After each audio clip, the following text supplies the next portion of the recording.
Okay, so this is a pre-intro, kind of went on a rambling long segment, but this is a pre-intro for Jef Cla. I don't think Jef Cla knows what he started. Maybe he does. Maybe that's the intent. But if you're looking at, so this is basically this image here. It shows basically the concept of cladistics, and this is specific to the evolution of humanoids. Now, generally, so what I mean is generally, you look at early humanoid forms. Again, from an evolutionary biology standpoint, the human being is not evolved. Well, obviously, it's not. Humans are not evolved from chimpanzees or the bonobo. There are different clades, different lines. So, for example, it doesn't. I don't think it shows it here, but essentially, if you expand the evolutionary tree out, so this we're looking at a specific tiny human branch. It's almost like fractal geometry.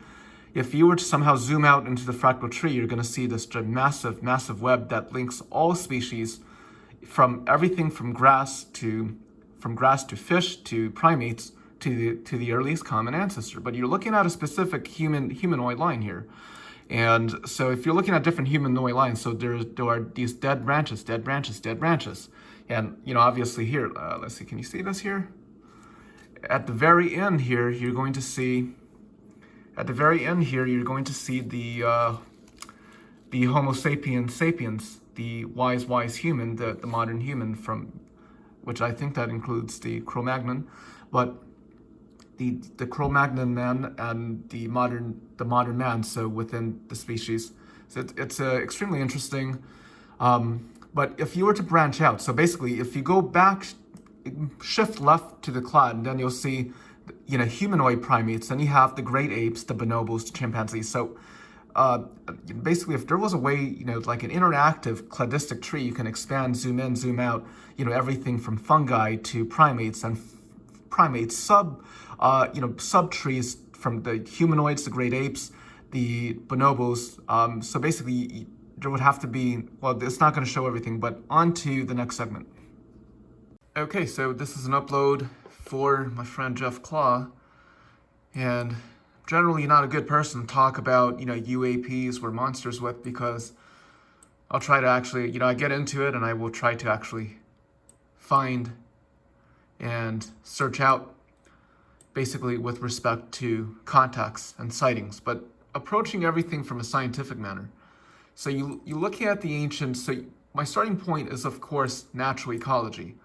Okay, so there's the evolution of species with respect to different, clades. Now, you had prehistoric creatures that were wiped out by human beings during the Ice Age. Let me adjust the cam here. It's really tragic. They were wiped out by humans. Essentially, you have these gigantic. What's really interesting are the gigantic birds. They're flightless birds, and I think it's a tragedy that they have been wiped out during the Ice Age. Basically, they were coexisting with human beings up to a certain point, but they're gone. And why it's a tragedy, because I feel like, with respect to debates about, look, is there evolution? What is the connection between the different species? As Richard Dawkins would basically, I think it's his saying, but basically, if you look at the different species and if you don't understand the interconnections, then it's a lot like, stamp collecting. They're all just separate. You don't really see the connections. But essentially, if you had something like the terror bird, if the terror bird, this massive, gigantic bird, there's also a massive, not the terror bird in North America, but there's a native bird to Australia. If those things were alive, it's going to be so much easier for, someone trying to teach evolutionary, I mean, not bioethics, but just the whole concept of life and evolution. You can just literally look at this massive, terrifying bird that's higher than the tallest man, and it's a thing that looks pretty much like a feathered dinosaur. Essentially, if you look at the Velociraptor, it's a feathered dinosaur. The T-Rex was a feathered lizard. They're feathered lizards, and you look at the evolution of the eye, this inner eyelid, this inner eye. So I have to kind of catch up on it, but there's a mechanism that is common to reptiles and birds. So you see this in caimans. They have like this outer eye. It protects the eye of the crocodile, the alligator, and it's the same feature you see in birds. So if you pay attention to the eye of the bird and the crocodile, the alligator, there's this flap. It's really remarkable when you see this mechanism in the reptiles, the lizards, and the birds. Now, with respect to potential humanoid species, there is a remote possibility, but you have to look at, my instinct would be to take a look at where human beings have not encroached. If there are any surviving forms, they have to have a mating population.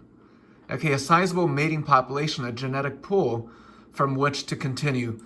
So there has to be basically virgin country, okay, to sustain a mating population of, the quote-unquote Sasquatch. But as human beings, civilization encroaches upon, the virgin country, the probability is less, but the probability is not completely gone. So it's theoretically possible, whether or not, in some of the more remote forests, if there are other surviving species. It's an intriguing point. Look, UAPs, surviving humanoid species, surviving lizards, new species, you might not find Sasquatch. Maybe you'll discover a new, what would be interesting would be to discover a lizard, an intermediate transitional form. For example, at the zoo, there was at the ecological habitat, they had this lizard that it looks more like a snake, and snakes actually have legs. So if you find a new species, that could be more revolutionary than even finding Sasquatch, because not really a case. So transitional form is a misnomer, but it is and it is not a misnomer. So they're not a bridge per se between any existing species, but they're basically like a surviving line that managed to survive within that transitional clade. There's like this transitional clade. So if you're looking at humanoids, you're probably looking at distantly evolved clades. They've been co-evolving for an equal amount of time. They're not necessarily transitional forms, transitional lizards, transitional humanoids, transitional lizards, and transitional humanoids. I'm not putting interconnection. This is not a pun about the M cave stuff, but I'm trying to look into it scientifically.